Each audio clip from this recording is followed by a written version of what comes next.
পরম আরাধ্যতম শ্রী গুরুপাদ পদ্ম ত্রিদণ্ডী স্বামী নিত্যলীলা প্রবিষ্টম বিষ্ণুপাদ অষ্টোত্তর শত শ্রী শ্রীমৎশীল ভক্তি প্রকাশ আশ্রম গোস্বামী গুরু মহারাজের শ্রী চরণ কমলে অনন্ত কোটি ভুলণ্ঠিত দণ্ডবত প্রণতি নিবেদন করে তাঁর অহৈতুকী কৃপা প্রার্থনা করে। গুরু কৃপাহি কেবলম, গুরুপাদ পদ্মের কৃপাই একমাত্র কৃপা। প্রশ্ন করেছেন, গীতা ও ভাগবত কি একই জিনিস?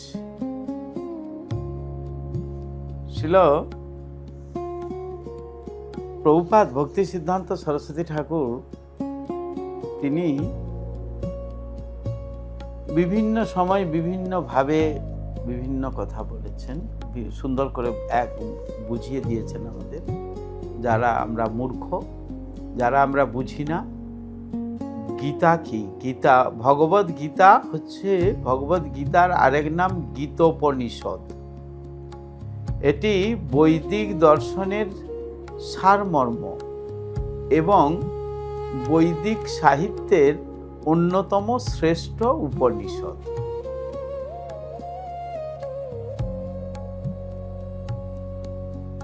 ভগবদ গীতাতেই ভগবদ গীতার মূল ভাবটি ব্যক্ত হয়েছে। ভগবদ গীতা ঠিক যেমন ঠিক এরকম ঔষধ সেবা করার বা ঔষধ সেবন করার সময় আমরা আমাদের ইচ্ছা মতো বা খেয়াল খুশি মতো কেউ ঔষধ নিতে পারি না। ডাক্তারবাবুর নির্দেশ অনুযায়ী বা ঔষধের শিশিতে বা বোতলে বা ট্যাবলেটের পাতার সাইডে যেভাবে নির্দেশ দেয়া থাকে আমাদেরকে সেইভাবে গ্রহণ করতে হবে। ভগবদ্গীতাকেও সেইভাবেই গ্রহণ করতে হবে। ভগবদ্গীতা যখন হয়েছিল, কখন রচনা হয়েছিল অনেকে প্রশ্ন করেন আমাকে। ভগবদ্গীতা প্রথম ভগবদ্গীতা বহুদিন পূর্বে আলোচনা হয়েছে। ভগবান বহু পূর্বে তিনি বলেছেন,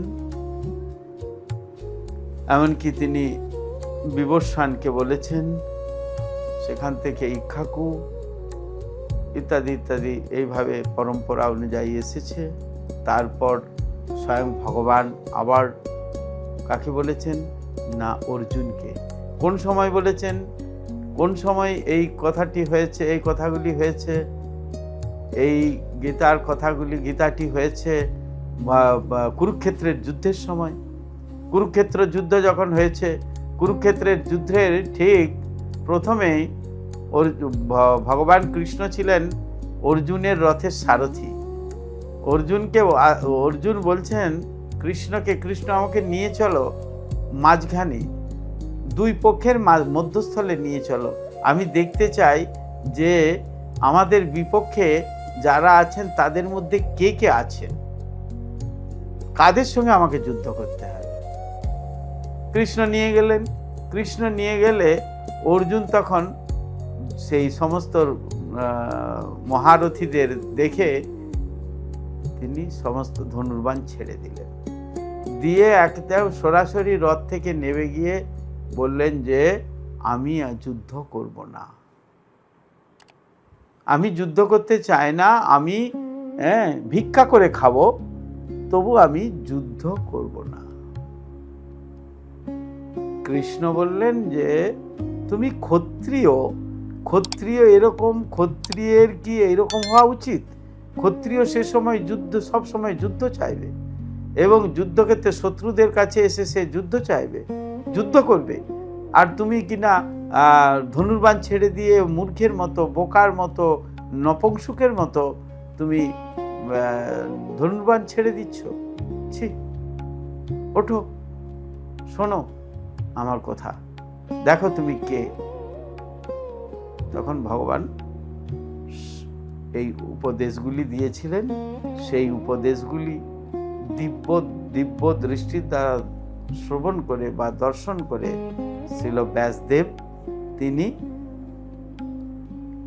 এই উপনিষদটি রচনা করেছেন, এই গীতোপনিষদটি রচনা করেছিলেন। ওই অর্জুন, ভগবান শ্রীকৃষ্ণের সঙ্গে অর্জুনের যে কথোপকথন, সেই কথোপকথনটি হচ্ছে গীতা। এবং সেটি আরো কে শ্রবণ করেছিলেন? না, সেটি শ্রবণ করেছিলেন দর্শন করেছিলেন, দর্শন এবং শ্রবণ দুটি করেছিলেন ব্যাসদেবের শিষ্য ধৃতরাষ্ট্রের সারথি। ধৃতরাষ্ট্রের সারথির নাম হলো সঞ্জয়। সেই সঞ্জয় দিব্য দর্শন করেছিলেন, ব্যাসদেবের কৃপা আশীর্বাদে তিনি দিব্যচক্ষু লাভ করেছিলেন এবং তিনি দর্শন করেছিলেন, এমনকি ভগবানের বিশ্বরূপও দর্শন করেছিলেন সঞ্জয়। এখানে আমরা যা দেখি তাতে চরিত্র পাওয়া যায় ধৃতরাষ্ট্র, সঞ্জয় এবং পরমেশ্বর ভগবান শ্রীকৃষ্ণ ও অর্জুন, ভগবান শ্রীকৃষ্ণের সখা অর্জুন। এই চারটি চরিত্র আমরা গীতাতে আমরা দেখতে পাই। সেজন্য গীতা হচ্ছে শ্রেষ্ঠ গ্রন্থ, শ্রেষ্ঠ উপনিষদ। এবং গীতাতেই আমরা পাই, গীতার মধ্যে গীতার যে জিস্ট সেইটি আমরা দেখতে পাই যে আমাদের দেহকে, আমরা কে, আত্মা না দেহ, আমরা এই দেহ না আমরা আত্মা, আমরা আত্মা না দেহ, এর প্রশ্নের আমরা উত্তর পাই। এবং পরমেশ্বর ভগবান শ্রীকৃষ্ণই যে একমাত্র ঈশ্বরের ঈশ্বর, সেটা আমরা, কৃষ্ণই যে একমাত্র ঈশ্বরের ঈশ্বর, সেটি আমরা এই গীতা থেকে আমরা বুঝতে পারি।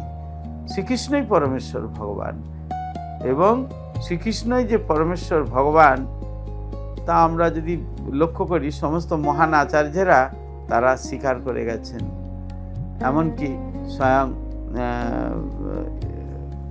সকলেই স্বীকার করেছেন যে শ্রীকৃষ্ণের বাণী স্বীকার করেছেন। তাই আমাদের সকলকে জানতে হবে, সকলকে বুঝতে হবে, সকলেই যেন আমরা বুঝতে পারি যে ভগবদ গীতা আমরা না পাঠ করলে, না অধ্যয়ন করলে, না তার শ্রবণ করলে, তার কথা যদি না জানতে পারি, তাহলে আমরা এই আধ্যাত্মিক জগতে কিছুই জানতে পারবো না। বা আধ্যাত্মিক জগৎ কি, এই জড় জগৎ কি, চিন্ময় জগৎ কি, এই জগৎ কি, তা আমরা কিছুই জানতেই পারবো না। একমাত্র গীতার থেকেই আমরা তা বুঝতে পারি। তাহলে গীতা কি আমরা বুঝলাম। গীতার সংক্ষেপে আরো বলি, গীতা হলো পরমেশ্বর ভগবান শ্রীকৃষ্ণের মুখনিসৃত বাণী। আবারও বলছি, পরমেশ্বর ভগবান শ্রীকৃষ্ণের মুখনিসৃত বাণী হলো শ্রীমদ্ ভগবদ গীতা। এবার প্রশ্ন, শ্রীমদ্ ভাগবত কি? শ্রীমদ্ ভাগবত হলো পরমেশ্বর ভগবান এবং তার ভক্তদের যে চরিত কথা, পূর্ণরূপে প্রথম থেকে ভগবান কিভাবে সৃষ্টি করেছেন, ভগবানের কত রকমের অবতার, ভগবানের কত অবতার, ভগবান কিভাবে সেই অবতারগুলির যে কি চরিত্র কথা, অবতারগুলির কি যে লীলা কথা, সেইগুলি শ্রীমদ্ ভাগবতে বর্ণনা আছে। এবং চরমে দশম স্কন্ধে, শ্রীমদ্ ভাগবতের দশম স্কন্ধে পরমেশ্বর ভগবান শ্রীকৃষ্ণের যে লীলা, সেই সম্পূর্ণ লীলা তিনি ব্যাসদেব তিনি রচনা করেছেন। যদিও ভগবানের লীলা অনন্ত, তথাপি তিনি এই ভৌম বৃন্দাবনে এসে অবতীর্ণ হয়ে দ্বাপর যুগে তিনি কি কি লীলা করেছিলেন, সেই লীলাগুলির বর্ণনা আমরা শ্রীমদ্ ভাগবতে পাই। প্রথমেই আছে সৃষ্টিতত্ত্ব, সৃষ্টিতত্ত্ব থেকে অবতার তত্ত্ব, এবং সেই এক এক অবতারগুলির যে লীলা কিভাবে তা হয়েছে, সেই লীলাগুলির কথা বর্ণনা আছে। এবং তারপর চরমে আছে দশম স্কন্ধে ভগবানের যে শ্রীকৃষ্ণ তিনি কৃষ্ণরূপে যে তিনি অবতীর্ণ হয়েছিলেন এবং সেই কৃষ্ণের যে সমস্ত লীলা, সেই লীলাগুলি কথা বর্ণনা আছে। এবং তারপরে সমস্ত ভাগবতের একেবারে মাখন, যেমন একটি দুধের সার বস্তু হলো মাখন, সেরকম শ্রীমদ্ ভাগবতের মাখন হলো একেবারে চরম পর্যায়ে, যোগ সাধনার একেবারে চরম পর্যায়ে, তা হলো একাদশ স্কন্ধ শ্রীমদ্ ভাগবত একাদশ স্কন্ধ। এবং সেই একাদশ স্কন্ধ থেকে সমস্ত ভাগবতের সার নির্যাসগুলি খুব সুন্দরভাবে বর্ণনা করা আছে। তারপরে আছে আপনার দ্বাদশ স্কন্ধ, সেখানেও খুব সুন্দরভাবে বর্ণনা করে দেয়া আছে। শ্রীমদ্ ভাগবতে 12টি স্কন্ধ আছে। দ্বাদশ স্কন্ধ শ্রীমদ্ ভাগবতের দ্বাদশ স্কন্ধের একটি শাস্ত্র, 335টি অধ্যায়ের এক শাস্ত্র শ্রীমদ্ ভাগবত, 18,000 শ্লোকের এক শাস্ত্র শ্রীমদ্ ভাগবত। খুব সুন্দরভাবে বর্ণনা করেছেন। কতগুলি সাত্বিক পুরাণের যে পুরাণ, 6টি পুরাণ, সেই 6টি পুরাণের মধ্যে মহাপুরাণ হলো শ্রীমদ্ ভাগবত। এই দ্বাদশ স্কন্ধ আবার আমরা যদি দেখি, ভগবানের 12টি অঙ্গস্বরূপ কি কি?